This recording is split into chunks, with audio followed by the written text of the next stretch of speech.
ആയത്തുൽ കുർസിയിൻ്റെ റിയാളയെക്കുറിച്ച് മുമ്പ് നമ്മൾ സംസാരിച്ചിട്ടുണ്ട്. ആയത്തുൽ കുർസി അത്ഭുതങ്ങളുടെ കലവറയാണെന്ന് നമുക്കെല്ലാവർക്കും അറിയാവുന്നതാണ്. ആയത്തുൽ കുർസി ഒരു പ്രത്യേക രൂപത്തിൽ ഓതിയിട്ട് അത് ആത്മാർത്ഥമായി എഴുതി അത് പ്രത്യേകമായിട്ട് ചെയ്യേണ്ട രൂപത്തിൽ ചെയ്ത് ഏതു മാരക രോഗമുള്ള രോഗിക്ക് അത് 3 നാൾ കുടിപ്പിക്കുകയാണെങ്കിൽ രാവിലെയും വൈകിട്ടും കുടിപ്പിക്കണം. അത് എത്ര വലിയ മാരകമായ രോഗങ്ങളാണെങ്കിലും ബിഇദ്നില്ലാഹി തആല ഷിഫയാകുമെന്ന് സ്വാലിഹീങ്ങൾ നമ്മെ പഠിപ്പിച്ചിട്ടുണ്ട്. ആയത്തുൽ കുർസിയുമായി ബന്ധപ്പെട്ട് നമ്മൾ പറയുമ്പോൾ നമുക്കൊക്കെ അറിയാവുന്നതുപോലെ തന്നെ അതിൻ്റെ രഹസ്യങ്ങളുടെ ഉള്ളറകളിലേക്ക് ഇറങ്ങിച്ചെന്നാൽ നമുക്കതിൽ നിന്ന് ഒരുപാട് അറിവുകൾ സമ്പാദിക്കാൻ സാധിക്കും. ആയത്തുൽ കുർസിൻ്റെ നിരവധി അമലുകളുണ്ട്. അതൊക്കെ ഓരോന്നും ആയത്തുൽ കുർസി അറിയാത്തവരായിട്ട് ആരും ഉണ്ടാവില്ല. അതൊക്കെ ഓരോന്നും ആത്മാർത്ഥമായിട്ട് നമ്മുടെ ജീവിതത്തിലേക്ക് കടന്നു വരുന്ന ഓരോ വിഷയങ്ങൾക്കും നമ്മൾ തന്നെ ഉപയോഗിച്ചാൽ നമുക്ക് നല്ല ഫലം ലഭിക്കുന്ന അതിവിശിഷ്ടമായ ചില അമലുകളൊക്കെ ആയത്തുൽ കുർസിയുമായി ബന്ധപ്പെട്ടതുണ്ട്. ഇൻഷാ അല്ലാഹ് നമ്മൾ പലതവണ പലതും പറഞ്ഞതാണ്. ഇൻഷാ അല്ലാഹ് ഒരാവർത്തി കൂടെ നമുക്ക് ചെയ്യാൻ പറ്റുന്ന രൂപത്തിൽ ഓർമ്മപ്പെടുത്തുകയാണ്. അല്ലാഹു സുബ്ഹാനഹു വ തആല കാര്യങ്ങൾ കൃത്യമായി പഠിക്കാനും അത് മനസ്സിലാക്കാനും ജീവിതത്തിലേക്ക് ചേർത്ത് വെക്കാനുമുള്ള തൗഫീഖ് നൽകി അനുഗ്രഹിക്കുമാറാകട്ടെ. വിഷയത്തിലേക്ക് പ്രവേശിക്കുന്നതിൻ്റെ മുമ്പ് എല്ലാ ദിവസവും സൂചിപ്പിക്കാറുള്ളത് പോലെ തന്നെ നേരിട്ട് കാണാനുള്ള ഡേറ്റ് ചൊവ്വാഴ്ചകളിൽ മാത്രമാണ്. ചൊവ്വാഴ്ച നേരിട്ട് വരാൻ വേണ്ടി ബുക്ക് ചെയ്യാൻ വിളിക്കേണ്ടത് ഞായറാഴ്ച 10 മണിക്കാണ്. വിളിച്ച് ബുക്ക് ചെയ്തതിൻ്റെ ശേഷം മാത്രമാണ് വരേണ്ടതെന്ന് ഓർമ്മപ്പെടുത്തണം. പലരും സ്ഥലമൊക്കെ അറിഞ്ഞതിൻ്റെ ശേഷം വിളിക്കാതെ വരുമ്പോൾ നമുക്ക് നോക്കാൻ സാധിക്കുന്നില്ല. കാരണം അത്രയും ആളുകൾ വരുമ്പോൾ നമ്മളൊരു നിശ്ചിത എണ്ണം ആളുകളെ മാത്രം നോക്കിയാലാണ് നമുക്ക് ബാക്കിയുള്ള ആളുകളിലേക്ക് ബാക്കിയുള്ള പ്രോഗ്രാമുകളിലേക്കൊക്കെ ഇരിക്കാൻ സാധിക്കുള്ളൂ. അതുകൊണ്ടാണ് ഇവിടെ ലിസ്റ്റിൽ ഓരോ ഞായറാഴ്ചയും ബുക്ക് ചെയ്യുമ്പോൾ ആരുടെയൊക്കെ പേരാണുള്ളത് അവരെ നമ്മൾ നോക്കുള്ളൂ. നിങ്ങളൊരു ചൊവ്വാഴ്ചത്തേക്ക് ബുക്ക് ചെയ്തു, അത് ഈ ചൊവ്വാഴ്ച വരാതെ സ്ഥലം അറിഞ്ഞതിൻ്റെ പേരിൽ പിറ്റത്തെ ചൊവ്വാഴ്ച വന്നാൽ ആ ലിസ്റ്റിൽ നിങ്ങൾ പേരുണ്ടാവില്ല. ഓരോ ചൊവ്വാഴ്ചത്തേക്കും അതിൻ്റെ തൊട്ട് മുമ്പുള്ള ഞായറാഴ്ച 10 മണിക്കാണ് വിളിക്കേണ്ടതെന്നുള്ള അറിയിക്കണം. നമ്മുടെ ദർസിലേക്കുള്ള അഡ്മിഷൻ ആരംഭിച്ചിട്ടുണ്ട്. കഴിഞ്ഞ വർഷവും നമ്മൾ ഇതേപോലെ അപ്ഡേഷൻ അറിയിച്ചിട്ടുണ്ടായിരുന്നു. ഈ വർഷവും അറിയിക്കുകയാണ്. നമ്മുടെ മക്കൾക്കൊക്കെ സ്കൂളിലെ ആനുവൽ എക്സാം കഴിഞ്ഞ് അവർ പുതിയ അധ്യയന വർഷത്തിലേക്ക് കാലെടുത്ത് വെക്കുമ്പോൾ ആത്മീയാന്തരീക്ഷത്തിൽ ദീനീ ചിട്ടയിൽ നല്ല മക്കളെ വളർത്തണമെന്നാഗ്രഹിക്കുന്നവർക്ക് നമ്മുടെ ദർസിലേക്ക് ചേർക്കാവുന്നതാണ്. നമ്മൾ ഇവിടെ നിന്നവർക്ക് മതവും ഭൗതികവും അവർക്ക് ആവശ്യമുള്ള എല്ലാ വിഷയങ്ങളും അവരുടെ കഴിവിനനുസരിച്ച് നമ്മൾ പഠിപ്പിച്ചു കൊടുക്കും. തികഞ്ഞ അച്ചടക്കത്തോടുകൂടെ മാതാപിതാക്കൾ ആരാണ്, ഉമ്മയാരാണ്, ഉപ്പയാരാണെന്ന് മനസ്സിലാക്കി അറിഞ്ഞ് നല്ല രൂപത്തിൽ പെരുമാറുന്ന നല്ല സ്വഭാവമുള്ള മക്കളാക്കിയിട്ട് നമുക്ക് തിരിച്ചു തരാൻ സാധിക്കും. ഇതിനോടകം തന്നെ നമ്മുടെ ദർസിൽ പഠിക്കുന്ന മുതഅല്ലിമീങ്ങൾ വിവിധങ്ങളായ മേഖലകളിൽ കഴിവ് തെളിയിച്ചിട്ടുണ്ട്. വിവിധങ്ങളായ തലങ്ങളിൽ ഫസ്റ്റ് റാങ്ക് ഉൾപ്പെടെ നേടിയവരുണ്ട്. SSLC +2 തുടങ്ങിയ ക്ലാസ്സുകളിലൊക്കെ നല്ല മാർക്ക് വാങ്ങിച്ചവരുണ്ട്. ഇൻഷാ അല്ലാഹ് നിങ്ങൾക്ക് നിങ്ങളുടെ മക്കളെ വിശ്വാസത്തോടുകൂടെ ഏൽപ്പിച്ചു തരാവുന്നതാണ്.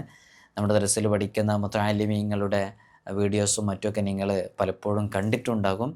നല്ല മക്കളായി വളരാൻ നല്ല രൂപത്തിൽ തന്നെ അവരെ ചെറുപ്പത്തിലേ വളർത്തണം എന്നുള്ളതാണ്. ചിലപ്പോൾ നമ്മളൊക്കെ വിചാരിക്കും 10ാം ക്ലാസ് കഴിഞ്ഞിട്ട് ചേർക്കുക, അതൊക്കെ അല്ല അതിൻ്റെ ഒരു ടൈം എന്ന്. അല്ല, നമ്മുടെ കാലം അങ്ങനത്തെ ഒരു കാലമാണ്. മക്കളെ നേരത്തെ ചേർത്തുമ്പോഴാണ് അവരെ ആ രൂപത്തിൽ നമുക്ക് കിട്ടുള്ളൂ. 10ാം ക്ലാസ്സൊക്കെ കഴിയുമ്പോഴേക്ക് നാട്ടിലൊക്കെ ഫ്രണ്ട്ഷിപ്പും കാര്യങ്ങളൊക്കെ കൂട്ടുകെട്ടൊക്കെ ആയാൽ പിന്നെ അവർ ദർസിലേക്ക് വരാൻ കൂട്ടാക്കൊന്നുമില്ല. നമ്മൾ പലപ്പോഴും കാണുന്നതാണ്. ഇപ്പോഴത്തെ ഒരു കാലം അറിയാലോ, കള്ളിനും കഞ്ചാവിനും ലഹരിക്കും മദ്യത്തിനൊക്കെ അടിമപ്പെട്ട് കുത്തഴിഞ്ഞ് ജീവിക്കുന്ന ഈ കാലഘട്ടത്തിൽ നല്ല രൂപത്തിൽ നല്ല ചിട്ടയിൽ നമ്മളൊക്കെ ആഗ്രഹിക്കുന്നത് നാളെ നമ്മുടെ ഖബറും പുറത്ത് വന്നിട്ട് സലാം പറയുന്ന സ്വാലിഹീങ്ങളായ മക്കളാവണമെന്നല്ലേ. ഇൻഷാ അല്ലാഹ് താല്പര്യമുള്ളവർക്ക് ഈ കാണുന്ന വാട്സപ്പ് നമ്പറിൽ നമ്മളെ കോൺടാക്റ്റ് ചെയ്യാവുന്നതാണ്. അഡ്മിഷൻ എന്ന് ടൈപ്പ് ചെയ്താൽ ഇൻഷാ അല്ലാഹ് നിങ്ങൾക്ക് ആവശ്യമുള്ള സംശയങ്ങളൊക്കെ അതിൽ ചോദിക്കാവുന്നതാണ്. വളരെ പെട്ടെന്ന് തന്നെ അഡ്മിഷന് പേര് തരണം. നമ്മൾ നിശ്ചിത ആളുകളെ മാത്രമേ എടുക്കുള്ളൂ എന്നുള്ളത് അറിയിക്കുകയാണ്. ആയത്തുൽ കുർസി നമുക്കൊക്കെ അറിയാം, വലിയ ഫലം നൽകുന്ന അത്ഭുതങ്ങളുടെ കലവറയാണ് ആയത്തുൽ കുർസി. ഏറ്റവും ശ്രേഷ്ഠതയുള്ള ആയത്താണ് ആയത്തുൽ കുർസി എന്നുള്ളത്. അതിമഹത്തായ ആയത്താണ്. നമുക്ക് വളരെ ആത്മാർത്ഥമായിട്ട് ചെയ്താൽ അതുകൊണ്ട് നല്ല ഫലം ലഭിക്കും. ആയത്തുൽ കുർസീൻ്റെ റിയാള വ്യത്യസ്തങ്ങളായ രൂപങ്ങളിലുണ്ട്. അതൊക്കെ ചെയ്യുക, ആത്മാർത്ഥമായിട്ട് ചെയ്യുക. ആയത്തുൽ കുർസീൻ്റെ റിയാളൊക്കെ പൂർത്തിയാക്കി വീട്ടുമ്പോൾ നല്ല രൂപത്തിൽ ചെറിയ ചെറിയ റിയാദുകളൊക്കെ പൂർത്തിയാക്കി വീട്ടിയിട്ട് വലിയ വലിയ റിയാദുകളിലേക്കൊക്കെ വരുന്നതായിരിക്കും നന്നാവുക. ആയത്തുൽ കുർസീൻ്റെ മഹത്വങ്ങളെക്കുറിച്ച് ഇമാമുകൾ ധാരാളമായിട്ട് പറഞ്ഞിട്ടുണ്ട്. ആയത്തുൽ കുർസിയിലെ അക്ഷരങ്ങൾ ആകെ 170 അക്ഷരങ്ങളാണ് ആയത്തുൽ കുർസിയിലുള്ളത്. അതൊന്നും ആരും മറക്കരുത്. താഴെ ആരെങ്കിലും ഒരാൾ എഴുതി വയ്ക്കുക, ആയത്തുൽ കുർസിയിൽ 170 അക്ഷരങ്ങളുണ്ട് എന്നുള്ളത്. ആരെങ്കിലും ഒന്ന് താഴെ എഴുതണേ. ഇത് കേൾക്കുന്നവരൊക്കെ ഒന്ന് എഴുതണം, എന്നാൽ മറ്റുള്ളവർക്ക് അത് മനസ്സിലാക്കും. ആയത്തുൽ കുർസിയിൽ എത്ര അക്ഷരങ്ങളുണ്ട്? 170 അക്ഷരങ്ങളാണ് ആയത്തുൽ കുർസിയിലുള്ളത്. 170 അക്ഷരങ്ങൾ. ഒരാൾ 170 തവണ ആയത്തുൽ കുർസി ഓതിയാൽ അയാൾക്ക് അള്ളാഹു ആഗ്രഹിക്കുന്ന പദവി നൽകുന്നുള്ളതാണ്. നമ്മളൊക്കെ പലപ്പോഴും നമ്മൾ ആഗ്രഹിക്കുന്ന കാര്യം നമ്മിലേക്ക് കിട്ടാൻ എന്താ ചെയ്യേണ്ടതെന്ന് ചോദിക്കാറുണ്ട് അല്ലേ? അപ്പോൾ ഇതൊക്കെ നമുക്ക് ചെയ്യാവുന്നതാണ്. ഇത് വളരെ പെട്ടെന്ന് ആത്മാർത്ഥമായിട്ട് ഒരു ഫ്രീ കിട്ടുന്നൊരു സമയത്തിരുന്ന് ആ സമയത്ത് ആത്മാർത്ഥമായി ചൊല്ലുക, അതിന് ബാക്കിയുള്ളത് മറ്റൊരു സമയത്തിരുന്ന് ചൊല്ലുക. അങ്ങനെ 170 തവണ പൂർത്തിയാക്കി വീട്ടി നോക്കൂ. ഈ ആയത്തുൽ കുർസീൻ്റെ ഇതൊക്കെ എന്ന് പറഞ്ഞാൽ വളരെ ചെറിയതാണ് ചൊല്ലാനുള്ളത്. എന്നാൽ മഹാന്മാരൊക്കെ ചൊല്ലിയിരുന്നതും ചെയ്തിരുന്നതൊക്കെ എങ്ങനെയെന്നറിയോ? അതൊക്കെ വലിയ വലിയ റിയാദുകളാണ് അവരൊക്കെ വീട്ടിയിരുന്നത്. ഇൻഷാ അല്ലാഹ് ഞാൻ സമയമുണ്ടെങ്കിൽ ആ വിഷയത്തിലേക്ക് വരാം. അവരൊക്കെ എങ്ങനെയാണ് ഇതുമായി ബന്ധപ്പെട്ട് ചെയ്തിരുന്നത് എന്നുള്ളത് ഇൻഷാ അല്ലാഹ് പറഞ്ഞുതരാം. അവർ കഠിനമായ റിയാദുകളിലാണ്. ആത്മാർത്ഥമായിട്ട് അവരുടെ സമയമൊക്കെ അങ്ങനെ ചെലവഴിച്ച് ഒരുപാട് പഥ്യങ്ങളൊക്കെ പാലിച്ചുള്ളതാണ്. ഇൻഷാ അല്ലാഹ് ഞാൻ വിഷയത്തിലേക്ക് വരാം. നമുക്ക് കുറച്ച് അമലുകൾ പറയാം. അപ്പോൾ 170 തവണ അവന് ഇത് ആഗ്രഹിച്ച് ചെയ്താൽ, ഒരു കാര്യം ആഗ്രഹിച്ച് ചെയ്താൽ ആ കാര്യം നേടിയെടുക്കാൻ പറ്റും. അതൊരു ജോലിയാവട്ടെ, എന്ത് വിഷയങ്ങളാവട്ടെ. നമ്മുടെ മഈഷത്ത്, നമുക്ക് നിത്യച്ചെലവിനുള്ള കാര്യങ്ങളൊന്നുമില്ല. എന്നാൽ നിത്യച്ചെലവിനുള്ള അത്യാവശ്യം നമുക്ക് നമ്മുടെ മഈഷത്തിന് ആവശ്യമായിട്ടുള്ള സാമ്പത്തികമായ പുരോഗതി ഉണ്ടാകാൻ 170 തവണ പാരായണം ചെയ്താൽ കൂടുതൽ ഫലം ലഭിക്കും. അതേപോലെ തന്നെ കടം വീടാൻ ആഗ്രഹിക്കുന്നവർക്ക് ആയത്തുൽ കുർസീൻ്റെ അക്ഷരങ്ങളുടെ എണ്ണം അനുസരിച്ച് 170 തവണ ആത്മാർത്ഥമായിട്ട് ഓരോ ആവശ്യങ്ങൾക്ക് വേണ്ടിയിട്ട് ഓരോ തവണ ഇങ്ങനെ ആത്മാർത്ഥമായി ചെയ്തു നോക്കുക. ജയിലിലൊക്കെ അകപ്പെട്ട ആളുകളുണ്ടെങ്കിൽ അവരുടെ മോചനത്തിനൊക്കെ വേണ്ടിയിട്ട് ആത്മാർത്ഥമായി ചെയ്തു നോക്കുക. ശത്രുവുമായി ബന്ധപ്പെട്ട് വലിയ പ്രയാസത്തിലാണെങ്കിൽ ചെയ്യാവുന്നതാണ്. ഇങ്ങനെ വളരെ ആത്മാർത്ഥമായിട്ട് നമ്മൾ നമ്മുടെ ജീവിതത്തിലേക്ക് ഇതിനെ ചേർത്ത് വെക്കുമ്പോൾ നമുക്ക് നല്ല ഫലം ലഭിക്കും. പക്ഷെ അതെങ്ങനെയായിരിക്കണം? വുളുവോട് കൂടെ ചെയ്യണം. നിസ്കാരത്തിന് ശേഷം ഓതിയാൽ പെട്ടെന്ന് ഫലം കാണും. ആ ഫർള് നിസ്കാരങ്ങൾക്ക് ശേഷം ഇങ്ങനെ ചെയ്ത് ഇങ്ങനെ വരിക. ഫർള് നിസ്കാരങ്ങൾക്ക് ശേഷം ദുആക്ക് ഇജാബത്ത് കിട്ടുന്നൊരു സമയമാണ്. അള്ളാഹു സുബ്ഹാനഹു വ തആല അവൻ്റെ അടിമകളായ നമ്മുടെ ദുആഇനെ എപ്പോഴും സ്വീകരിക്കും, തീർച്ചയാണ്. അള്ളാഹു സുബ്ഹാനഹു വ തആല തന്നെ വിശുദ്ധ ഖുർആനിലൂടെ പറഞ്ഞത് എന്താ? ഉദ്ഉനി അസ്തജിബ് ലക്കുന്ന, നിങ്ങൾ എന്നോട് ചോദിക്കൂ ഞാൻ നിങ്ങൾക്ക് നൽകുമെന്നാണ് പറഞ്ഞത്. പക്ഷേ ഈ നൽകുന്നതിന് പ്രയോറിറ്റി ഉണ്ട്. ചില സമയത്ത് വളരെ പെട്ടെന്ന് നമുക്ക് ലഭിക്കും എന്നുള്ളതാണ്. അതിൽ പെട്ട സമയങ്ങൾ ഇങ്ങനെ മഹാന്മാരെ എണ്ണിയെടുത്ത് പറഞ്ഞതാണ് എല്ലാ ഫർള് നിസ്കാരങ്ങൾക്കും പിറകെ ഉടനെ നമ്മൾ ചെയ്യുന്നതിന്. അപ്പോൾ നമ്മൾ ആയത്തുൽ കുർസി ഫർള് നിസ്കാരങ്ങൾക്ക് ഉടനെ ചെയ്യുകയാണെങ്കിൽ അതിന് വലിയ ഫലം കാണും. അതേപോലെ തന്നെ യാത്രിയുടെ അന്ത്യയാമങ്ങൾ, പാതിരാത്രിക്ക് ശേഷമുള്ള സമയം, അത് ദുആക്ക് ഇജാബത്ത് കിട്ടുന്ന സമയമാണല്ലേ, ആ സമയത്ത് നമ്മൾ ചെയ്യാം. അതേപോലെ തന്നെ വുളുവോട് കൂടെയുള്ള സമയത്ത് ചെയ്യാം. ഖിബിലക്ക് മുന്നിട്ട് ചെയ്യാം. ഇങ്ങനെയുള്ള ചില നമ്മൾ ചെയ്യേണ്ടുന്ന ചില കാര്യങ്ങൾ, ദുആക്ക് ഇജാബത്ത് കിട്ടാൻ കാരണമാകുന്ന ചില കാര്യങ്ങളൊക്കെ നമ്മൾ മുന്നിൽ വെച്ച് ആത്മാർത്ഥമായി ചെയ്തു നോക്കൂ. നല്ല റിസൾട്ട് അത് കാരണമായിട്ട് നമുക്ക് ലഭിക്കും. ഇപ്പം നമ്മുടെ മക്കൾ പറയുന്നു, ഉമ്മ എൻ്റെ അല്ലെങ്കിൽ ഉപ്പ എനിക്കിന്ന് ഇൻ്റർവ്യൂ ഉണ്ട്, ഉമ്മ പ്രത്യേകം ദുആ ചെയ്യണം, അല്ലെങ്കിൽ ആ വിവരം നമ്മെ വിളിച്ചറിയിക്കുന്നു, ഇങ്ങനെ ഒരു പ്രയാസത്തിൽ പെട്ടു എന്നറിയിക്കുന്നു. നമ്മളുടനെ എന്താ ചെയ്യേണ്ടത്? നമ്മളിങ്ങനെ അതിൽ പതറാതെ റബ്ബിൽ തവക്കുലാക്കുക. വമൻ യതവക്കൽ അലല്ലാഹി ഫഹുവ ഹസ്ബു എന്നല്ലേ? അള്ളാഹുവിൽ തവക്കുലാക്കിയ പിന്നെ അത് മതിയല്ലോ. അങ്ങനെ അള്ളാഹുവിൽ തവക്കുലാക്കുക. നമ്മൾ രാത്രി എഴുന്നേൽക്കുന്നു, നേരത്തെ കിടക്കുന്നു, ഇശാ നിസ്കാരം കഴിഞ്ഞ് വേഗം ഭക്ഷണം കഴിച്ച് നേരത്തെ കിടന്ന് നേരത്തെ ഉണരണം എന്നുള്ളതാണ്. പുതിയ കാലത്ത് അങ്ങനത്തെ ചിട്ടകളൊന്നും ആർക്കും ഉണ്ടാവില്ല. എന്നാലും പഴയകാല ആളുകളൊക്കെ ഇപ്പോഴും അങ്ങനെ തന്നെയാണ്. നിങ്ങൾ നിങ്ങളുടെ വീടകങ്ങളിലേക്ക് തന്നെ നോക്കൂ. നിങ്ങളുടെ മക്കളൊക്കെ നേരത്തെ ഉറങ്ങുന്ന ശീലമുള്ളവരാണോ? നിങ്ങളൊക്കെ ഒരു 8 മണി 9 മണിയൊക്കെ ആകുമ്പോഴേക്ക് ഉറക്ക് തുടങ്ങിക്കഴിഞ്ഞിട്ടുണ്ടാകും. നമ്മുടെ മക്കളൊക്കെ പുറത്ത് നിന്ന് വരുന്നത് തന്നെ 10:30 11 മണിക്ക് ആയിരിക്കും വരുന്നത് തന്നെ. എന്നിട്ട് അവർ ഉറങ്ങാൻ തുടങ്ങുന്ന 1:30 2 മണിയൊക്കെ ആയിരിക്കും ഉറങ്ങാൻ തുടങ്ങുന്നത്. പിന്നെ അവർ ഉറങ്ങി എണീക്കുന്നത് രാവിലെ 8 9 മണിക്കൊക്കെ ആയിരിക്കും. സുബഹൊക്കെ കട്ടായിരിക്കും അധികം. അല്ലെങ്കിൽ സുബഹ് എണീറ്റ് നിസ്കരിച്ച് വീണ്ടും കിടക്കും. ഇത് പുതിയ കാലത്തെ ഒരു ശൈലിയിലേക്ക് അങ്ങനെ എത്തിപ്പോയി. അത് എല്ലാ ജീവിതശൈലിയൊക്കെ മാറിയതുകൊണ്ട് അങ്ങനെ എത്തിപ്പോയി. ശരിക്കും നമ്മൾ ആരോഗ്യകരമായ ജീവിതത്തിന് 6-7 മണിക്കൂർ നമ്മൾ നിർബന്ധമായിട്ട് ഉറങ്ങണം. അങ്ങനെ ഉറങ്ങിക്കഴിഞ്ഞാലാണ് നമുക്ക് നമ്മുടെ ജീവിതത്തിൽ നല്ല ആരോഗ്യം ഉണ്ടാവുള്ളൂ. നല്ല ഭക്ഷണശീലങ്ങളൊക്കെ കൊണ്ടുവന്നിട്ട് നമ്മൾ പറയുന്നത് നേരത്തെ കിടന്നുറങ്ങുക. ഇങ്ങനെ എന്തെങ്കിലും ഒരു വിഷയം നമ്മുടെ മക്കൾ പറയുമ്പോൾ വളരെ നേരത്തെ കിടന്നുറങ്ങുക. എന്നിട്ട് രാത്രിയുടെ അന്ത്യയാമങ്ങളാകുമ്പോൾ ഒന്ന് എഴുന്നേൽക്കുക. എഴുന്നേറ്റ് നല്ല തണുപ്പുള്ള സമയമായിരിക്കും, വുളു എടുക്കുക, ഖിബിലക്ക് മുന്നിടുക, ഒരു മുസല്ല വലിച്ചിടുക ഖിബിലയിലേക്ക്, ആത്മാർത്ഥമായിട്ട് 2 റക്അത്ത് നിസ്കരിക്കാം. നിസ്കാരത്തിന് ശേഷം ഈ പറഞ്ഞ പോലെ നീ 170 തവണ ആയത്തുൽ കുർസി ആത്മാർത്ഥമായി ഓത്. എന്നിട്ട് നിൻ്റെ റബ്ബിനോട് നീയും നിൻ്റെ റബ്ബും മാത്രം അറിയുന്ന സമയമാണത്. പക്ഷികളെല്ലാം കൂടണഞ്ഞ ശേഷം, മൃഗങ്ങളെല്ലാം അവരുടെ കൂട്ടുകളിലേക്ക് എത്തിയ ശേഷം, മനുഷ്യരെല്ലാം കരിമ്പടം പുതച്ച് ഈ തണുപ്പിലും മൂടിപ്പുതച്ചുറങ്ങുന്ന സമയത്ത് ഒരു സൂചി നിലത്ത് വീണാൽ കേൾക്കുന്ന മൂകതയും നിശബ്ദതയുമാണ്. ആ സമയത്ത് നീ നിൻ്റെ റബ്ബും നീയും മാത്രം അറിയുന്ന സമയമാണ്. വേറെ ആരും കാണാനില്ല. ആ ഇരുൾ മുറ്റിയ രാത്രിയിലിരുന്ന് നീ നിൻ്റെ നിറകണ്ണുകളോടുകൂടെ വിറയാർന്ന കരങ്ങൾ, നിറയാർന്ന കണ്ണുകൾ റബ്ബിൻ്റെ സമക്ഷത്തിലേക്ക് ഉയർത്തി നീ ചെയ്യുന്ന ദുആ റബ്ബ് സുബ്ഹാനഹു വ തആല സ്വീകരിക്കും. പ്രത്യേകിച്ച് ആയത്തുൽ കുർസിയുമായി ബന്ധപ്പെട്ടിട്ടാണ് ചെയ്യുന്നത്.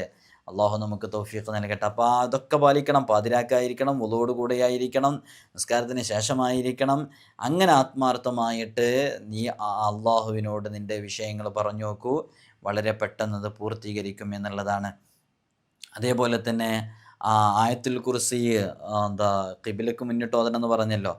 ആയത്തുൽ കുർസി നമ്മൾ വെച്ച് ഓതിക്കഴിഞ്ഞാൽ അതിൻ്റെ ഷഫാഅത്ത്, ആയത്തുൽ കുർസി ഓതിയാൽ നമുക്ക് ഷഫാഅത്ത് ലഭിക്കുന്നുള്ളതാണ്. അപ്പോൾ അതിലെ ആയത്തുൽ കുർസിയിലെ പദങ്ങൾ 50 50 വേർഡ്സ് ആണ് അതിലുള്ളത്, 50 പദങ്ങൾ. അതുകൊണ്ട് തന്നെ ആയത്തുൽ കുർസി 50 തവണ പാരായണം ചെയ്യുക. ആയത്തുൽ കുർസി 50 തവണ പാരായണം ചെയ്ത, അങ്ങനെ 50 തവണ പാരായണം ചെയ്താൽ പൈശാചികമായ വിഷയങ്ങളിൽ നിന്നും അതേപോലെ തന്നെ നമ്മുടെ എന്തെങ്കിലും കച്ചവടവുമായി ബന്ധപ്പെട്ട വിഷയങ്ങളിലൊക്കെ വലിയ ബറക്കത്ത് ലഭിക്കാൻ കാരണമാകുന്നതാണ്. നമ്മളൊരു സ്ഥലം വിൽക്കാൻ വേണ്ടി വെച്ചിട്ടുണ്ട്, നമ്മുടെ പ്രോഡക്റ്റുകൾ വിൽക്കാൻ വേണ്ടി വെച്ചിട്ടുണ്ട്. അത്തരം നിയ്യത്തുകൾക്ക് ഈ ഒരു എണ്ണം ഉപയോഗപ്പെടുത്താവുന്നതാണ്, 50 തവണ എന്നുള്ളത്. എന്തെങ്കിലും വീട്ടിൽ എന്തെങ്കിലും വർക്കൊക്കെ ചെയ്യുന്ന ആളുകളാണെങ്കിൽ അവർക്കൊക്കെ ഒരു 50 തവണ ഓതുന്ന ആ എണ്ണം പതിവാക്കാവുന്നതാണ്. നമ്മളിപ്പോൾ 2 പോയിൻ്റ് ഇവിടെ പറഞ്ഞു. ഏതൊക്കെ? ഒന്ന്, ആയത്തുൽ കുർസിയിലെ അക്ഷരങ്ങൾ 170 പറഞ്ഞു. ആയത്തുൽ കുർസിയിലെ വാക്കുകൾ 50 പറഞ്ഞു. ഇൻഷാ അല്ലാഹ് ഇത് നിങ്ങൾ താഴെ ആരെങ്കിലും എഴുതി അറിയിക്കണമെങ്കിൽ ഈ കേൾക്കുന്നതിന് പുറമെ ഇതിങ്ങനെ കമൻ്റൊക്കെ വായിച്ചു വെക്കുന്ന ഒരുപാട് ആളുകളുണ്ടാവും അല്ലേ? നിങ്ങളും അതേപോലെ കുറേ വായിച്ചു വെക്കുന്നുണ്ടാവും. അപ്പോൾ പലരുടെയും വിഷമങ്ങളൊക്കെ കാണുമ്പോൾ ഒക്കെ ദുആയിൽ ഉൾപ്പെടുത്തണേ. അപ്പോൾ ഇങ്ങനെ വായിച്ചു നോക്കുമ്പോൾ അവരിതിങ്ങനെ മനസ്സിലാക്കണം. അപ്പോൾ അതുകൊണ്ട് വലിയ നേട്ടമുണ്ട് അല്ലേ? അങ്ങനെ ചെയ്തു നോക്കുക, എഴുതി വെക്കുക. ആയത്തുൽ കുർസിൻ്റെ അക്ഷരങ്ങൾ 170, ആയത്തുൽ കുർസിയിലെ പദങ്ങൾ 50 ആയത്തുൽ കുർസി എത്ര ആവർത്തിച്ച് ഓതുന്നതിനും വിരോധമില്ല. പക്ഷേ അത് ആവർത്തിച്ച് ഓതിക്കൊണ്ടിരിക്കുന്നതിനനുസരിച്ച് നമുക്ക് പ്രതിഫലം ലഭിക്കും എന്നുള്ളതാണ്. അപ്പോൾ ആയത്തുൽ കുർസി ചില അക്ഷരങ്ങളും പദങ്ങളും അതിലെ ചില സെൻറ്റൻസുകളൊക്കെ ഉൾക്കൊള്ളുന്ന അതിൻ്റെ അക്ഷരങ്ങൾ ആകെ 170 പറഞ്ഞു. 170 തവണ ഓതിയാൽ പിന്നെ അയാൾക്കൊരിക്കലും ഒരു വിഷമം നേരിടൂല എന്നൊക്കെ മഹാന്മാർ പറഞ്ഞിട്ടുണ്ട്. ആയത്തുൽ കുർസി 170 തവണ ഓതുന്ന ഒരാൾക്കൊരു വിഷമം നേരിടില്ല. ഈ ഒരു സംഖ്യകളൊക്കെ നിങ്ങൾ കൃത്യമായിട്ട് നോട്ട് ചെയ്ത് വെക്കുക. മറ്റൊരാൾക്കും അവനെ ദ്രോഹിക്കാൻ കഴിയൂല, ഒരു തരത്തിലും അവനെ ആക്രമിക്കാൻ കഴിയില്ല. ഭൗതികമായും പാരത്രികമായും അവന് സുരക്ഷിതനായിരിക്കും. പൈശാചികമായ ദ്രോഹങ്ങളോ അധികാരികളിൽ നിന്നുള്ള ബുദ്ധിമുട്ടുകളോ പ്രയാസങ്ങളോ അവൻക്ക് അനുഭവിക്കേണ്ടി വരില്ല. ആയുഷ്കാലം മുഴുവൻ അയാൾക്ക് ഈ സുരക്ഷിതത്വം ഉണ്ടാകും. ഈ എണ്ണം നിത്യേന ചൊല്ലലിനെ പതിവാക്കിയാൽ ലഭിക്കുന്ന വലിയ നേട്ടങ്ങളാണ് ഈ പറഞ്ഞത്. അപ്പോൾ നിങ്ങൾ നോക്കൂ, സമയമുള്ള ആളുകളൊക്കെ ഇപ്പോൾ ആയത്തുൽ കുർസി ഒരാൾ 170 തവണ ഓതുക എന്ന് പറഞ്ഞാൽ 5 വഖത്ത് ഫർള് നിസ്കാരങ്ങൾക്ക് ശേഷം അത് ഓതുകയാണെന്നുണ്ടെങ്കിൽ 170 തവണ 5 വഖത്ത് ഫർള് നിസ്കാരങ്ങൾക്ക് ശേഷം ഓതുകയാണെന്നുണ്ടെങ്കിൽ ഒരു 34 തവണ ഒരു നിസ്കാരത്തിന് ശേഷം ഓതിയാൽ മതി, ഒരു 34 തവണ. എന്നാൽ 5 വഖത്ത് ഫർള് നിസ്കാരങ്ങളെ കൊണ്ട് 170 തവണ അവനക്ക് ഓതാൻ സാധിക്കും. ഇനി ഏതെങ്കിലും ഒരു സമയത്ത് കൂടുതൽ സമയം ഉണ്ടെന്നുണ്ടെങ്കിൽ ആ സമയത്ത് കുറച്ച് കൂടുതൽ ചൊല്ലുക. അപ്പോൾ ഇങ്ങനെ സ്ഥിരമായിട്ട് ആയത്തുൽ കുർസി 170 തവണ ഓതുമ്പോൾ അതുമായി ബന്ധപ്പെട്ട് നമുക്ക് വലിയ ഗുണങ്ങൾ ലഭിക്കും. ഗുണങ്ങൾ ലഭിക്കുമെന്ന് പറഞ്ഞാൽ ഈ ആയത്തിൻ്റെയൊക്കെ ഹാദിമീങ്ങൾ ഉണ്ടാവും. ആ ഹാദിമീങ്ങളുടെ ഒരു ഖിദ്മത്ത് നമ്മുടെ ജീവിതത്തിൽ ഉണ്ടാകാൻ കാരണമാവും. ഞാൻ ആ ഭാഗത്തേക്ക് ഇപ്പോൾ പ്രവേശിക്കുന്നില്ല. നമുക്ക് ഓരോ ഇസ്മിൻ്റെയും ഓരോ ആയത്തുകളുടെയും ഓരോ സൂറത്തുകളുടെയൊക്കെ അതുമായി ബന്ധപ്പെട്ട വിഷയങ്ങളിലൊക്കെ അവരുടെ ഖാദിമീങ്ങളുടെ ഒരു ഹെൽപ്പ്, ഖിദ്മത്ത് നമ്മുടെ ജീവിതത്തിലേക്ക് ഉണ്ടാക്കാൻ ചെയ്യേണ്ടുന്ന ഒരുപാട് കാര്യങ്ങളുണ്ട്. ഒരു ഉദാഹരണം പറഞ്ഞാൽ നമുക്ക് ചില എന്താ അഭൗതികമായ ചില കാര്യങ്ങൾ നമുക്ക് മുമ്പിൽ കീഴ്പ്പെട്ട് കിട്ടാൻ, ഇങ്ങനെ തുടങ്ങിയിട്ടുള്ള പല വിഷയങ്ങളുണ്ട്. അതിനൊക്കെ ചെയ്യാൻ പറ്റും. ഞാനിപ്പോൾ ആ ഭാഗത്തേക്ക് പ്രവേശിക്കുന്നില്ല. ആയത്തുൽ കുർസീൻ്റെ ചില മഹത്വങ്ങൾ പറഞ്ഞ് സമയമുണ്ടെങ്കിൽ ആ ഭാഗത്തേക്ക് വരാം. അപ്പോൾ ഈ 170 എന്നുള്ളത് രാത്രിയിൽ ഒറ്റയ്ക്കിരുന്ന് ചൊല്ലാം. ആളുകളുടെ ശബ്ദം ഉണ്ടാകാൻ പാടില്ല, വിജനമായ സ്ഥലത്തായിരിക്കണം, ശുദ്ധമായ സ്ഥലത്തായിരിക്കണം. അങ്ങനെ അയാൾ ചെയ്ത് കഴിഞ്ഞിട്ട് ചോദിക്കുന്നത് എന്തോ സ്വീകരിക്കപ്പെടും എന്നുള്ളതാണ് ആയത്തുൽ കുർസിയെ. ഇനി എന്താ കൂടുതൽ സമയമുള്ള ആളുകളുണ്ട്. ചില വീട്ടിലൊക്കെ ചിലപ്പോൾ മക്കളൊക്കെ അങ്ങ് പോയി കഴിഞ്ഞാൽ പിന്നെ കൂടുതൽ പണിയും കാര്യങ്ങളൊന്നും ഉണ്ടാവില്ല. നല്ല ഫ്രീ ടൈം ഉണ്ടാവും. അത് ആണുങ്ങളാണെങ്കിലും പെണ്ണുങ്ങളാണെങ്കിലൊക്കെ ഫ്രീ ടൈം ഒരുപാടുള്ള ആളുകളുണ്ടാവും. അത്തരം ആളുകൾക്ക് ഫർദ് നിസ്കാരങ്ങൾക്ക് ശേഷമോ ഏതെങ്കിലും സുന്നത്ത് നിസ്കാരങ്ങൾക്ക് ശേഷമൊക്കെ പതിവായിട്ട് ഈ ഒരു എണ്ണം 170 എന്നുള്ളത് ഇങ്ങനെ ചൊല്ലുകയാണെന്നുണ്ടെങ്കിൽ അയാൾക്ക് ഉപരിലോകത്തും അധോലോകത്തുമുള്ള റൂഹാനികളൊക്കെ അയാൾ അനുസരിക്കുന്ന രൂപത്തിലേക്കെത്തും. അവരുടെ വാക്കുകളിലും പ്രവർത്തികളിലൊക്കെ എപ്പോഴും എല്ലാവർക്കും വേണ്ടപ്പെട്ട സ്വീകാര്യനായ നല്ലൊരു ഇസ്സത്തുള്ള ജീവിതം അവന് കൈവരിക്കാൻ സാധ്യമാകും എന്നുള്ളതാണ്.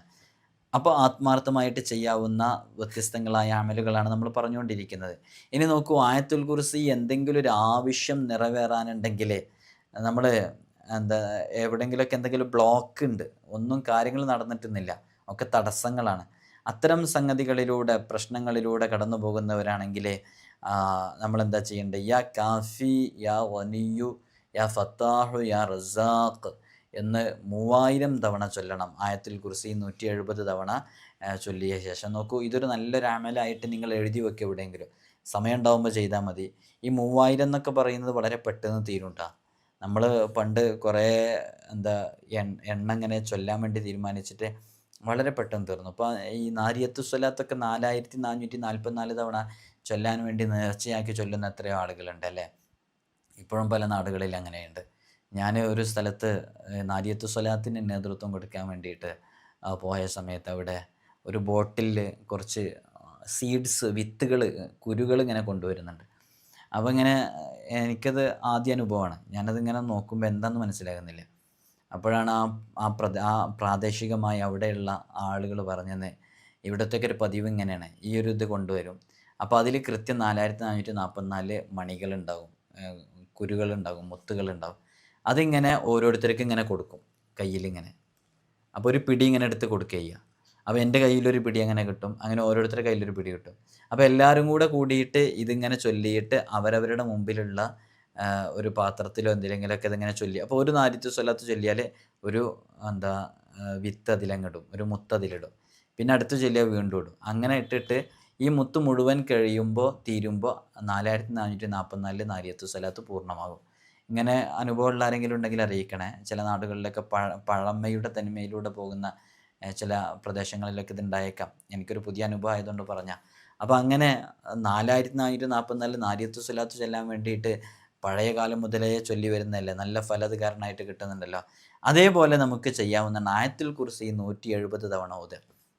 എന്തെങ്കിലും ഒരു വിഷമം വരുമ്പോൾ, മക്കൾ ഹോസ്പിറ്റലിൽ അഡ്മിറ്റാണെന്നറിയുമ്പോൾ, ഒരു ആക്സിഡൻറ്റ് പറ്റിയെന്നറിയുമ്പോൾ, പെട്ടെന്ന് നമ്മൾ പറയുമല്ലോ ഒരു നാരിയത്തു സ്വലാത്ത് അങ്ങ് ചൊല്ലിക്കുമെന്ന് പറയുമല്ലോ, അതേപോലെയൊക്കെ നമുക്ക് ചൊല്ലാൻ പറ്റുന്ന ഒരു അമലാണ് യഥാർത്ഥത്തിൽ ഇത്.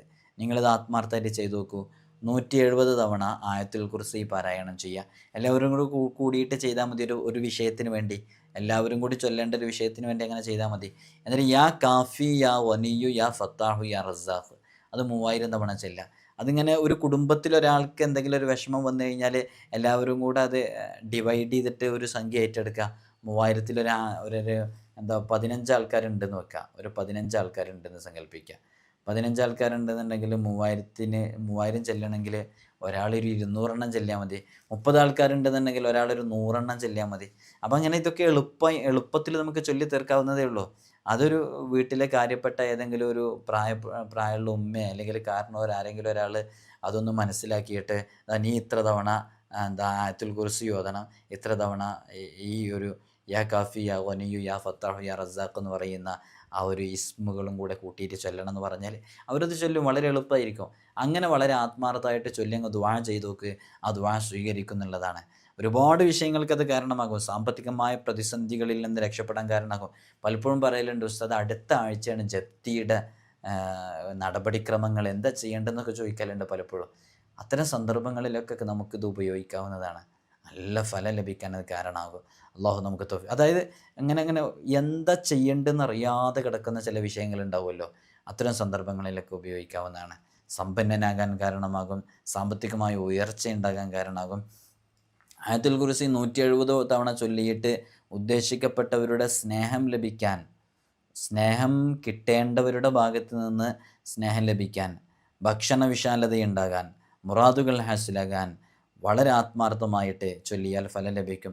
അസൂയാലുക്കൾ, ശത്രുക്കൾ, ഇവരുടെ ദോഷങ്ങളെ തൊട്ടൊക്കെ രക്ഷ ലഭിക്കാൻ വളരെയധികം ഫലം ലഭിക്കും എന്നുള്ളതാണ്. ഇനി ആയത്തുൽ കുർസി ഓതി ഇഷ്ടപ്പെട്ട് എന്ത് ചോദിച്ചാലും ഉടനെ ഉത്തരം കിട്ടുമെന്ന് പറഞ്ഞില്ലേ. ഇതിപ്പോൾ 170 തവണ ആയത്തുൽ കുർസിൻ്റെ അക്ഷരങ്ങളുടെ എണ്ണമാണ്. 50 എന്നുള്ളത് ആയത്തുൽ കുർസിൻ്റെ വാക്കുകളുടെ എണ്ണമാണ്. ഇനി നോക്കൂ, 201 തവണ ആയത്തുൽ കുർസി ഓതിയിട്ട് നമ്മുടെ ഭൗതികവും പാരത്രികവുമായ ഏത് കാര്യം ചോദിച്ചാൽ അത് ഉടനെ നിറവേറ്റി കിട്ടുന്നുള്ളതാണ്. അത് 313 തവണ ഓതിയാൽ അതിരുകളില്ലാത്ത സൗഭാഗ്യങ്ങൾ അവനുണ്ടാകും. അത് ദുനിയാവിലും ആഖിറത്തിലും അയാൾ ഉദ്ദേശിച്ചത് അയാൾക്ക് ലഭിക്കുന്നുള്ളതാണ്. അത് പതിവാക്കുന്ന കാലത്തോളം നന്മയുടെ കവാടങ്ങൾ തുറന്നു കിട്ടും. ഒരു ശത്രുവിനും അവനെ തോൽപ്പിക്കാൻ കഴിയൂല. അത്രമേൽ വലിയ ഗുണത്തിലേക്കും ഫലത്തിലേക്കും അവൻ എത്തിച്ചേരുമെന്നുള്ളതാണ്. ആയത്തുൽ കുർസി കൊണ്ട് ലഭിക്കുന്ന നിരവധി നേട്ടങ്ങളുണ്ട്. അതിൽപ്പെട്ട ചില നേട്ടങ്ങളെക്കുറിച്ചാണ് നമ്മളിന്ന് സംസാരിച്ചത്. അള്ളാഹു നമുക്ക് തൗഫീഖ് നൽകി അനുഗ്രഹിക്കുമാറാകട്ടെ. അള്ളാഹു നമുക്ക് പഠിക്കാനും അത് ജീവിതത്തിലേക്ക് ചേർത്ത് വെക്കാനുമുള്ള തൗഫീഖ് നൽകട്ടെ. ഈ 313 എന്ന് പറയുമ്പോൾ നമുക്കൊക്കെ അറിയാം, 313 എന്ന എണ്ണം പല രഹസ്യങ്ങളും അതിലുണ്ട്. അതിൽ അനേകം ഫലങ്ങളും അതിനുണ്ട്. അമ്പിയാക്കളിൽ നിന്നുള്ള മുർസലീങ്ങളുടെ എണ്ണം അത് 313. അതേപോലെ തന്നെ തോലൂത്ത് രാജാവിൻ്റെ കൂട്ടുകാരുടെ എണ്ണവും അതാണ്. വിശുദ്ധ ഖുർആൻ അവരെക്കുറിച്ച് പറയുന്നുണ്ടല്ലോ. അന്ത്യപ്രവാചകരായ മുഹമ്മദ് നബി സല്ലല്ലാഹു അലൈഹി വസല്ലം തങ്ങൾ, ഹബീബായ സല്ലല്ലാഹു അലൈഹി വസല്ലം തങ്ങൾ ഉൾപ്പെടെയുള്ള ബദരീങ്ങളുടെ എണ്ണം അത് 313. അപ്പോൾ ഈ 313 എന്നുള്ള ഈ ഒരു സംഖ്യക്ക് വലിയ ബറക്കത്തുണ്ട്. അത് ശരിക്കൊരു വിജയത്തിൻ്റെ ഒരു ആദതാണ്. നമ്മുടെ മജ്ലിസിലേക്കൊക്കെ പലപ്പോഴും, നമ്മുടെ ദർസിൻ്റെ വിഷയങ്ങളിലേക്കും മജ്ലിസിലേക്കൊക്കെ പലപ്പോഴും സ്വതക്ക അയക്കുന്ന ഒരുപാട് ആളുകളുണ്ട്. അവരൊക്കെ ഒരു 313 ഏറ്റെടുത്ത കുറേ ആളുകളുണ്ട്. അതിൻ്റെ കൂട്ടത്തിലൊരു കാര്യം ഓർമ്മപ്പെടുത്തട്ടെ. നമ്മുടെ ദർസിൻ്റെ നിത്യചെലവിലേക്കൊക്കെ ഇത് കേൾക്കുന്നവരിൽ തന്നെ പലരും ഒന്ന് താഴെ എഴുതി അറിയിക്കണേ. ഏറ്റെടുത്തവരൊക്കെ 313 രൂപ, 1000 രൂപ, 2000 രൂപയൊക്കെ ആയിട്ട് പലപ്പോഴും നമ്മുടെ ദർസിലേക്ക് ഓരോ മാസത്തിലും 10-ാം തീയതിക്ക് നിത്യചെലവിലേക്ക് എല്ലാ മാസവും അയക്കുന്നവരുണ്ട്. സാമ്പത്തികമായിട്ട് അള്ളാഹു എന്തെങ്കിലും ഒന്ന് നൽകിയിട്ടുണ്ടെങ്കിൽ, എന്തെങ്കിലും ഒരു സംഖ്യ, ഒരു ബർക്കത്തുള്ളൊരു സംഖ്യ എല്ലാ മാസവും 5-ാം തീയതിക്കോ 10-ാം തീയതിക്കുള്ളിലോ നൽകാൻ പറ്റുന്ന ആരെങ്കിലും ഉണ്ടെങ്കിൽ, നിങ്ങൾ ഈ ഡിസ്പ്ലേയിലൊക്കെ കാണുന്ന നമ്പറുണ്ട്, ഇതിൽ നമ്പറുണ്ട്, താഴെ ഇൻസ്റ്റാഗ്രാമിൻ്റെ ID ഉണ്ട്, ഇതിലിടക്ക് സ്ക്രീൻ ഇങ്ങനെ കാണിക്കും, ഇതിൽ നമ്പർ കാണിക്കലുണ്ട്. ആ നമ്പറിലൊന്ന് കോൺടാക്ട് ചെയ്താൽ ഇൻഷാ അല്ലാഹ് നമ്മളൊരു പ്രത്യേക ഗ്രൂപ്പിലേക്ക് ആഡ് ചെയ്യും. ദർസിനെ സഹായിക്കുന്നവർ മാത്രമുള്ള ഗ്രൂപ്പാണ്. അവരിങ്ങനെ മാസങ്ങളായിട്ട് നമുക്കിങ്ങനെ അയച്ചു തരുന്നത് നമ്മുടെ ദർസിൻ്റെ നിത്യചെലവിലേക്കും മുത്തഅല്ലിമീങ്ങളുടെ ആവശ്യങ്ങളിലേക്കൊക്കെ. ജീവിതത്തിൽ വലിയ ഉപകാരം ഉണ്ടാവും. കാരണം എന്താണെന്ന് വെച്ചാൽ 5 വഖത്ത് ഫർള് നിസ്കാരം നിസ്കരിക്കുന്ന, ജമാഅത്തായിട്ട് പള്ളിയിൽ നിസ്കരിക്കുന്ന, വിശുദ്ധ ഖുർആൻ കൈകൊണ്ടെടുത്ത് സുബഹിക്ക് ശേഷം എല്ലാ ദിവസവും പാരായണം ചെയ്യാൻ ഭാഗ്യം ലഭിക്കുന്ന, ഇതൊക്കെ ഞങ്ങളൊക്കെ ചെയ്യുന്നുണ്ടെന്ന് പറയുമ്പോൾ, നിങ്ങൾ മുത്തഅല്ലിമീങ്ങളെക്കുറിച്ച് പഠിക്കുമ്പോൾ അവരുടെ ഒരു മഹത്വം നമുക്ക് മനസ്സിലാക്കാൻ പറ്റുള്ളൂ. ഒരു മുത്തഅല്ലിം അലിഫ് എന്നൊരക്ഷരം പഠിക്കുന്നത് 100 റക്അത്ത് നിസ്കരിക്കുന്നതിനേക്കാളും പ്രതിഫലാർഹമാണ്. ഒരു മുത്തഅല്ലിം ഒരു വഴിയിലൂടെ ഇങ്ങനെ നടന്നു പോയാൽ ആ നാട്ടിലുള്ള, ആ മഹല്ലത്തിലുള്ള ഖബർസ്ഥാനിലെ ഓരോ ഖബറാളികളുടെ ശിക്ഷയും ലഘൂകരിച്ചു കൊടുക്കും എന്നുള്ളതാണ്. ഒരു മുത്തഅല്ലിം ഒരു വഴിയിലൂടെ നടന്നു പോകുമ്പോൾ റഹ്മത്തിൻ്റെ മാലാകന്മാർ അവർക്ക് ചിറക് വിരിച്ചു കൊടുക്കും എന്നുള്ളതാണ്. നാട്ടിൽ MDMA LSD ലഹരിക്കൊക്കെ അടിമപ്പെട്ട് തോന്നിയതുപോലെ ജീവിക്കുന്ന, ഒരുമാതിരി മുടിയും തലയൊക്കെ ആക്കി ജീവിക്കുന്ന ആളുകളൊക്കെ അവരൊപ്പം ജീവിക്കേണ്ടവരാണ്. അവരിൽ നിന്നും മാറിയിട്ട് അള്ളാഹുവിൻ്റെ നൂറാകുന്ന ഇൽമ പഠിക്കുന്ന വഴിയിലേക്ക് കടന്നു വന്നത്. അതുകൊണ്ട് അവരെ സഹായിച്ചാൽ വെറുതെ ആവില്ല. മുത്തനബി സല്ലല്ലാഹു അലൈഹി വസല്ലം തങ്ങൾ പറഞ്ഞല്ലോ, കുൻ ആലിമൻ ഔ മുതഅല്ലിമൻ ഔ മുഹിബ്ബൻ ഔ മുസ്തമിഅൻ വലാ തകുൻ ഖാമിസ ഔ കമാ ഖാൽ റസൂലുള്ളാഹി സ്വല്ലല്ലാഹു അലൈഹി വസല്ലം. നീ ഒന്നെങ്കിൽ ഒരു ആലിമാവുക, അല്ലെങ്കിൽ ഒരു മുതഅല്ലിമാവുക, അല്ലെങ്കിൽ ഇൽമ പറയുന്നത് സാഗൂതം ശ്രദ്ധിച്ച് കേൾക്കുന്നവരായിരിക്കുക, അല്ലെങ്കിൽ അവരെ ഇഷ്ടപ്പെടുന്നവരായിരിക്കുക. വലാ തകുൻ ഖാമിസ, 5-മതായിട്ടൊരാളായി ഇനി മാറരുത് എന്നുള്ളതാണ്. അപ്പോൾ ഈ 5-ൽ ഏതെങ്കിലും ഒന്നിൽ, ഈ 4-ൽ ഏതെങ്കിലും ഒന്നിൽ പെടണം. ഒന്നുകിൽ ആലിമാവണം, നമുക്ക് ആലിമാവാൻ കഴിഞ്ഞോ? മുതഅല്ലിമാവണം, മുത്താലിമാവാൻ കഴിഞ്ഞോ? അല്ലെങ്കിൽ ഇൽമ് കേൾക്കുന്നവനാകണം, അതിന് കഴിഞ്ഞോ? അല്ലെങ്കിൽ അവരെ ഇഷ്ടപ്പെടുന്നവരാകണം. ആ ഇഷ്ടപ്പെടുന്നവരുടെ കൂട്ടത്തിൽ പെടാൻ ഇതൊരു കാരണമാകും. അവരുടെയൊക്കെ ദുആയിൽ എപ്പോഴും ഉൾപ്പെടുത്താനും സാധിക്കും. അപ്പോൾ കഴിയുന്നവരതൊന്ന് അറിയിക്കണം, ഓർമ്മപ്പെടുത്തണം. നമ്മൾ അതിലേക്ക് വളരെ അത്യാവശ്യമായിട്ട് നമുക്ക് എന്താ ചില സാമ്പത്തികമായിട്ടുള്ള സഹായങ്ങളൊക്കെ ലഭിച്ചിട്ടില്ലെങ്കിൽ നിലച്ചു പോവും. അതുകൊണ്ടാണ് നമ്മൾ ഇടയ്ക്കിടയ്ക്ക് അത് സൂചിപ്പിക്കുന്നത്. അപ്പോൾ അള്ളാഹു സുബ്ഹാനഹു വ തആല 313 സ്വഹാബാക്കൾ ബദറിൽ പങ്കെടുത്തവർക്ക് വലിയ വിജയം നൽകി. അതുകൊണ്ട് തന്നെ ഈ ഒരു സംഖ്യക്ക് വലിയ വിജയത്തിൻ്റെ സംഖ്യയാണ്. ഒരു 313 ആണെന്നുണ്ടെങ്കിൽ ഇപ്പോൾ നമ്മുടെ മജ്‌ലിസിലേക്ക് ഒരാൾ 1313 ഏറ്റെടുത്തിട്ടുണ്ടായിരുന്നു. നമ്മുടെ ദർസിലെ മുത്തഅല്ലിമീങ്ങൾക്ക് വേണ്ടി എല്ലാ മാസവും നൽകുക എന്നുള്ളത്. അപ്പോൾ ഞാൻ വെറുതെ എനിക്ക് അവരുടെ രഹസ്യങ്ങളൊക്കെ അറിയായിരുന്നു, ഇങ്ങനെ ഇത് ഏറ്റെടുക്കാൻ കാരണം ഇങ്ങനെ ആയിരിക്കും. ഞാൻ 1313 പറഞ്ഞാൽ ഞാൻ 1100 റുപ്യ എന്നാണ് വിചാരിച്ചിരുന്നത്. പിന്നെ ഉസ്താദ് രണ്ടാമത് വോയിസ് അയച്ചപ്പോൾ ഒരു 313 കണ്ടപ്പോൾ ഞാൻ വിചാരിച്ചു 313 കൂടി കൂട്ടാന്ന്. അങ്ങനെയാണ് 1313 എന്ന് പറഞ്ഞപ്പോൾ ആ ഒരു നിയ്യത്ത് നിങ്ങൾ മനസ്സിലാക്കണം. നല്ല നിയ്യത്തോടു കൂടെ ഏറ്റെടുത്തവരാണ്. അള്ളാഹു വലിയ ബറക്കത്ത് നൽകട്ടെ. പലരും അതിൽ ദുആ കൊണ്ട് ഏൽപ്പിച്ചവരുണ്ട്. അള്ളാഹു അവർക്കൊക്കെ വലിയ ബറക്കത്ത്. കമ്മിൻ ഫിഅത്തിൻ ഖലീല ഗലബത്ത് ഫിഅത്തൻ കസീറ. എത്ര കൊച്ചു സംഘങ്ങളാണെന്നറിയോ വലിയ വലിയ സംഘങ്ങളെ പരാജയപ്പെടുത്തിയതും അവരെ മികച്ചടക്കിയതും കൈയടക്കിയതും ഒക്കെ. അപ്പോൾ ഈ 313 വലിയ പവറുണ്ട്. 313 ആയത്തുൽ കുർസി ഓതുന്നതിനെ പതിവാക്കിയാലും നമുക്ക് വലിയ ഫലം ലഭിക്കുന്നുള്ളതാണ്. ആയത്തുൽ കുർസീൻ്റെ റിയാദകളിലേക്കൊക്കെ പ്രവേശിക്കുമ്പോൾ കഠിനമായ റിയാദകൾ ചെയ്യുന്നവരുണ്ട്.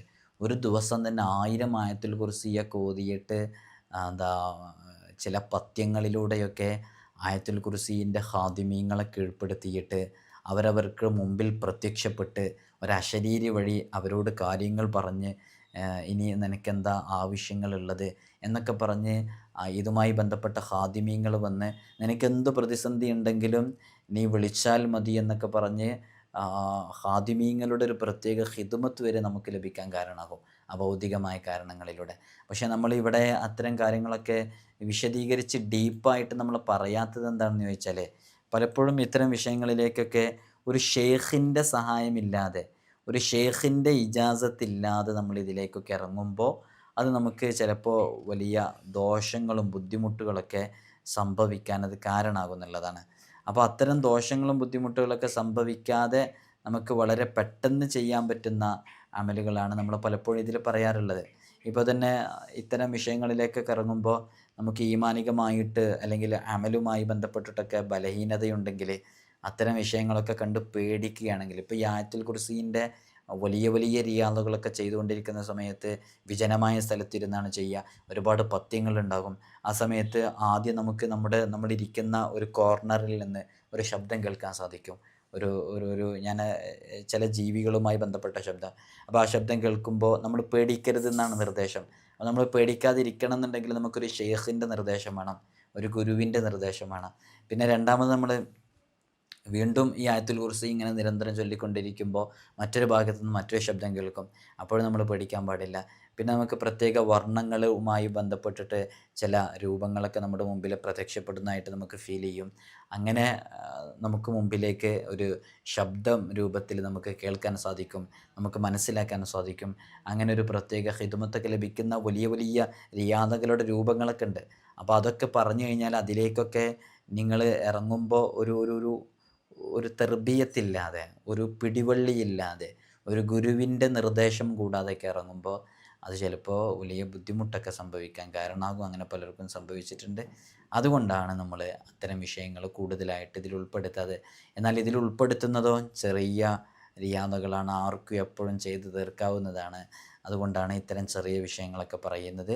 അപ്പോൾ ആയത്തുൽ കുർസിയിലെ അക്ഷരങ്ങൾ 170 ആണെന്നും 170 തവണ ഓതിയാലുള്ള ഫലങ്ങളെക്കുറിച്ചും അതിൻ്റെ വാക്കുകൾ 50 ആണെന്നും അത് ഓതിയാലുള്ള ഫലങ്ങളെക്കുറിച്ചൊക്കെയാണ് നമ്മൾ സംസാരിച്ചത്. അള്ളാഹു നമുക്ക് തൗഫീഖ് നൽകി അനുഗ്രഹിക്കുമാറാകട്ടെ. നമ്മുടെ വിഷയങ്ങളിലൊക്കെ നമുക്ക് വലിയ സലാമത്ത് നൽകട്ടെ. നിങ്ങളൊക്കെ ദുആ ചെയ്യണം. അസ്സലാമു അലൈക്കും വറഹ്മത്തുള്ളാഹി.